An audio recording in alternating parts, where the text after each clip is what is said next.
Hola, bienvenidos a otro capítulo más de la historia de México.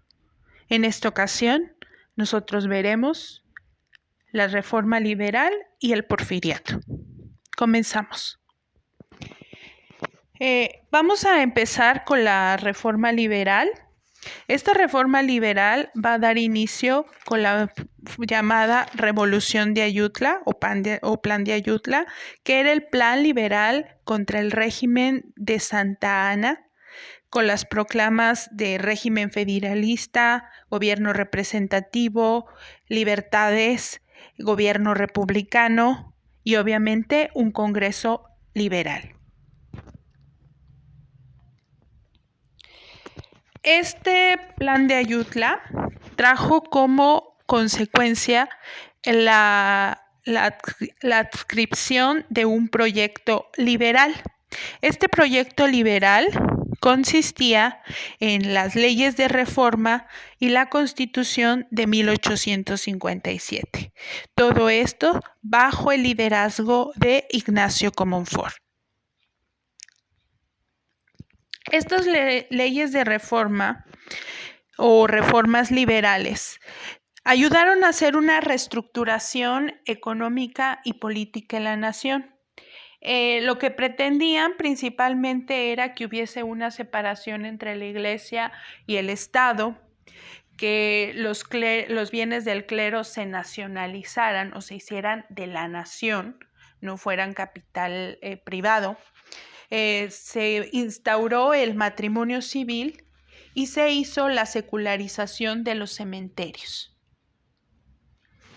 Las leyes de reforma se hicieron entre el año 1855 al año 1859.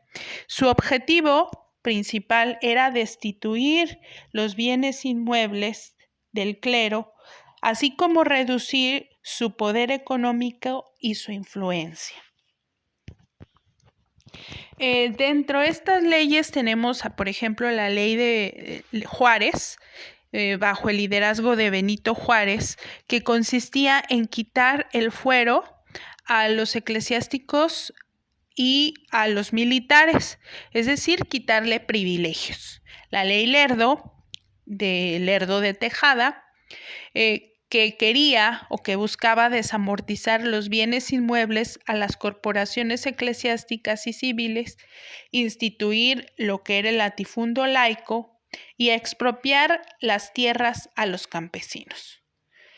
La ley Iglesias, bajo el dominio de José María Iglesias, buscaba cancelar multas por los incumplimientos de los votos monásticos.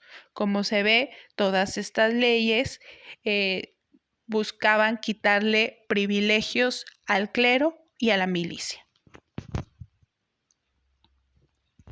Ignacio Comonfort convoca en 1856 a un Congreso Constituyente.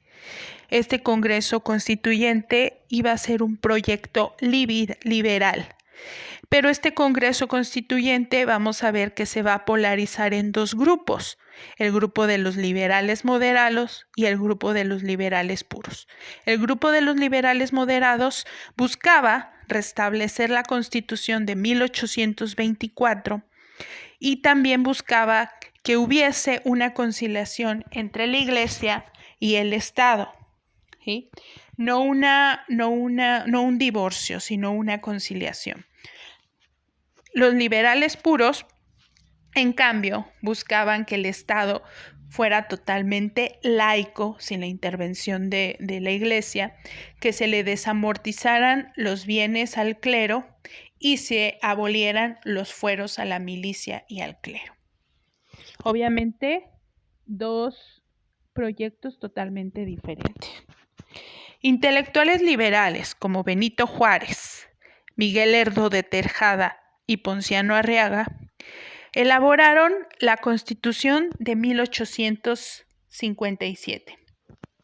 Esta Constitución fue un proyecto que se discutió en el Congreso, en donde se discutieron los aspectos técnicos de la ley, en las que se buscaba un gobierno republicano, democrático y federal, en el cual se dividiera en tres poderes, que son ejecutivo, legislativo y judicial, que en el ejecutivo el presidente durase 4 años, el legislativo únicamente estuviese conformado por la Cámara de Diputados y el judicial que formara parte de la Suprema de Justicia, y que las facultades y límites de los tres gobiernos estuviesen bien delimitadas. En esta primera constitución se va a buscar las garantías individuales, que son la libertad de culto y la libertad de prensa. Obviamente con la llegada de esta ley van a surgir descontentos, como es la Guerra de los 3 años o la Guerra de Reforma. Las leyes de reforma y la Constitución de 1857 obviamente afectaron los intereses de la Iglesia y de la milicia, por lo cual los conservadores se van a oponer a ella y obviamente a las leyes de reforma, y van a hacer una guerra. Esta guerra va a durar 3 años, por lo cual se llama la Guerra de 3 años o de Reforma, la cual abarca de 1857 a 1861. Va a haber varios planes para tratar de derogarlas. Por ejemplo, el plan de Tacubaya. Este plan de Tacubaya va a consistir en la cancelación de la Carta Magna, y mantener el cargo de este señor Ignacio Comonfort. Eso era lo que buscaba, quitarla y que Ignacio Comonfort se convirtiera en el único presidente.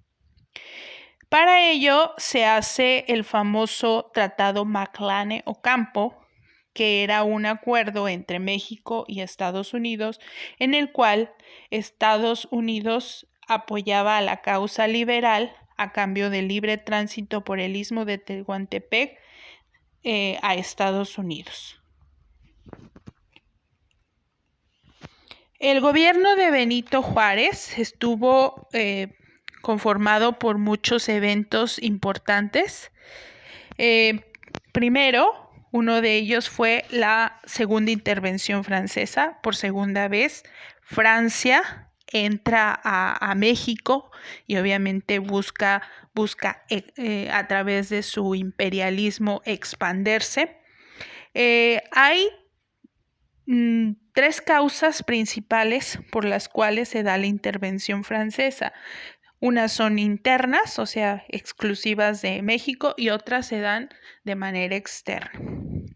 Las causas externas, o las causas por las cuales los franceses querían invadir a México, fue primero por las ambiciones imperialistas de Napoleón III, que buscaba una política expansionista de Francia, buscaba expandir. ¿Sí? Otra fue el ofrecimiento que le hicieron del trono de México a Maximiliano de Habsburgo, los conservadores, y para que se convirtiera en el emperador, en el segundo emperador de México. Ya recuerdan que había sido Agustín de Iturbide el primero. Y entre las causas internas, o sea, las causas que se suscitaron al interior de México, fueron que Benito Juárez suspendió el pago de la deuda externa, ¿sí? Suspendió el pago de los intereses moratorios temporalmente. Todo eso, pues obviamente va a causar conflicto y a la larga va a suscitar algunos eventos dramáticos. La segunda intervención francesa se dio de la siguiente manera. En 1861, Benito Juárez asume la presidencia, sostiene la Constitución de 1857 y suspende el pago de intereses de la deuda externa. Esto pues va a causar conflicto para que se dé el famoso Tratado de Londres, en donde Francia, Inglaterra y España van a firmar un convenio para presionar a México al pago de intereses, ¿sí? En el año de 1862 se va a dar el Tratado de Soledad, que va a ser un acuerdo de México con los países de Francia, Inglaterra y España, por medio del cual Benito Juárez, el gobierno de Benito Juárez, cancelará los intereses morosos a cambio de que Francia, España e Inglaterra retiren a sus tropas de México. Con esto se logra un poco de paz, pero en el año de 1862 llegan tropas francesas a México y estas van a ser derrotadas en Puebla por el general Ignacio Zaragoza. En 1864, como dijimos, Maximiliano y Carlota van a asumir el trono de México, ¿sí?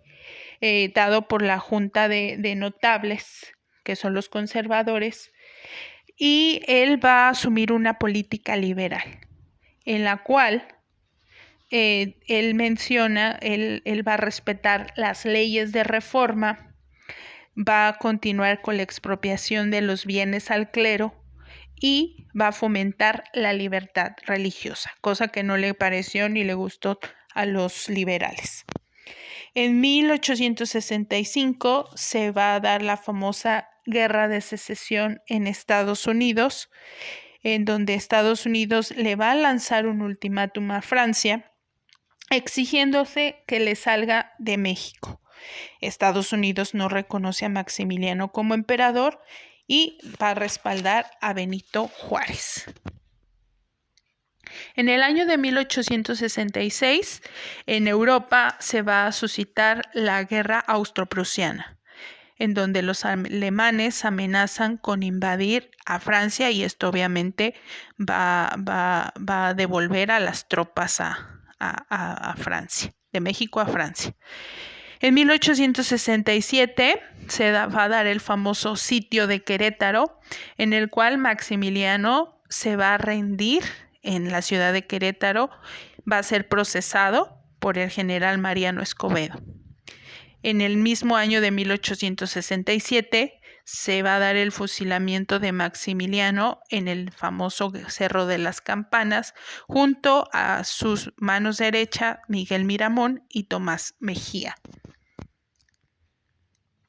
Después de todo de esta agitación, va a llegar un momento aparentemente de calma, el cual se va a conocer como la restauración de la República o la República restaurada.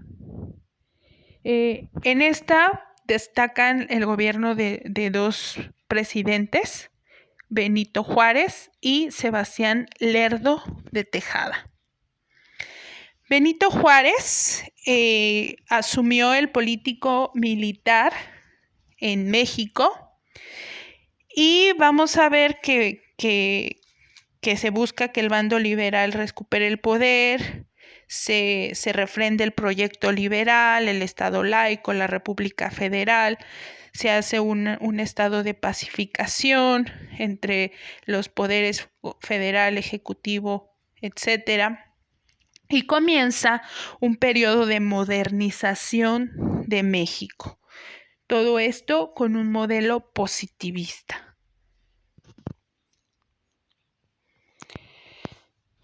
Vamos a ver que durante este periodo se va a dar una lucha en contra de los dos presidentes anteriores, que son Benito Juárez y Lerdo de Tejada, liderados por Porfirio Díaz, que son el Plan de Tuxtepec y el Plan de Noria.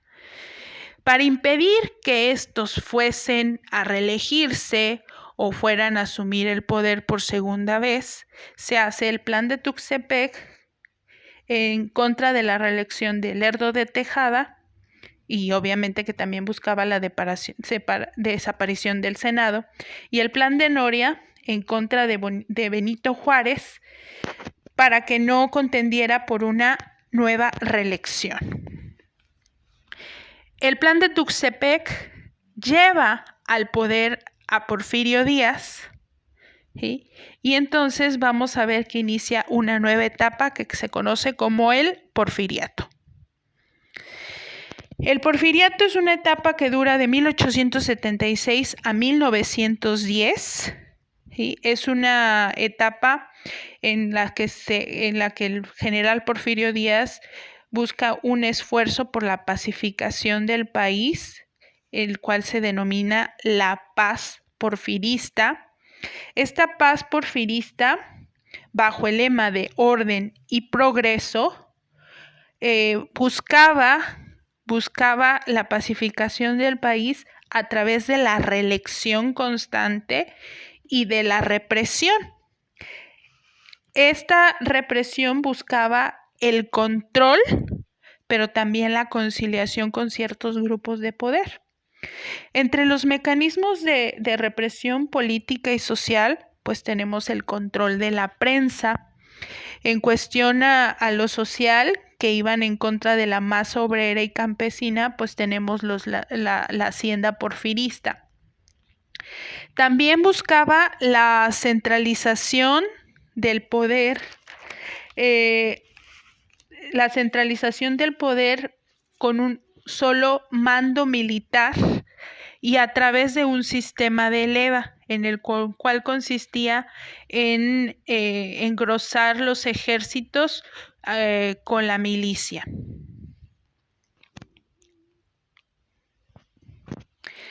Vamos a ver los aspectos económicos, sociales y culturales de este régimen porfirista.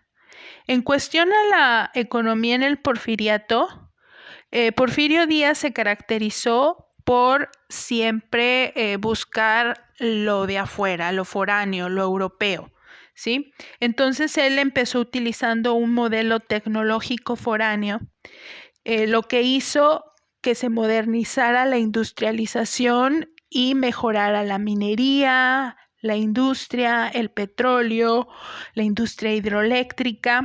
¿Sí? También buscó financiamiento y tecnología extranjera por parte de países como Inglaterra, Francia, Estados Unidos. Empezó a depender del capital transnacional. ¿Sí? También vamos a tener que se va a formar la famosa hacienda porfirista, que eran estos lugares en donde se daba el trabajo forzado y la explotación de los campesinos mexicanos a través del sistema de raya, que eran de jornadas extenuantes, la esclavitud, obviamente, y el peonaje en las haciendas.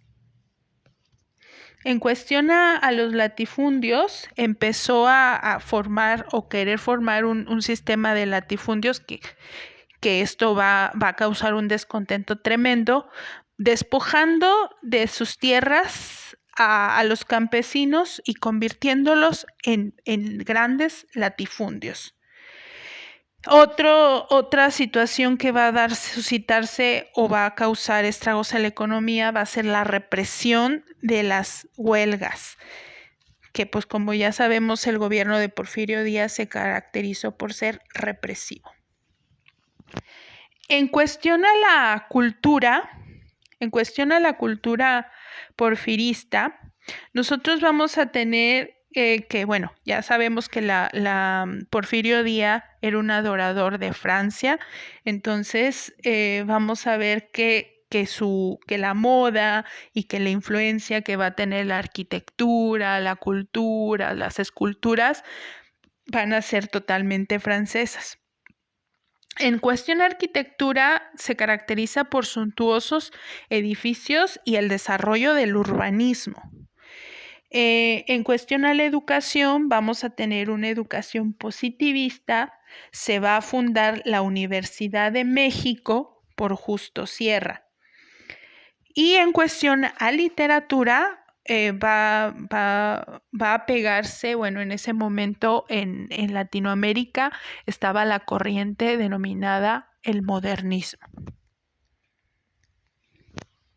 Pero pues no todo era miel sobre hojuelas, porque mucha gente estaba en descontento con Porfirio Díaz. Entonces va a surgir los movimientos de oposición del porfirismo, va a surgir el Partido Liberal Mexicano en el año de 1905, que obviamente este partido buscaba el respeto riguroso del cumplimiento de las leyes de reforma, impulsar el movimiento obrero, la defensa de los derechos laborales, ¿sí? Era un movimiento totalmente socialista y anarquista que va a surgir como expresión del descontento a la dictadura porfirista.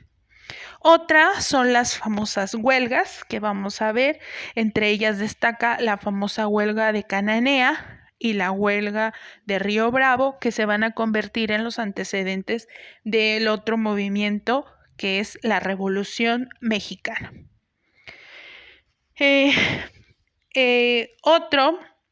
Otros miembros de la oposición es la prensa.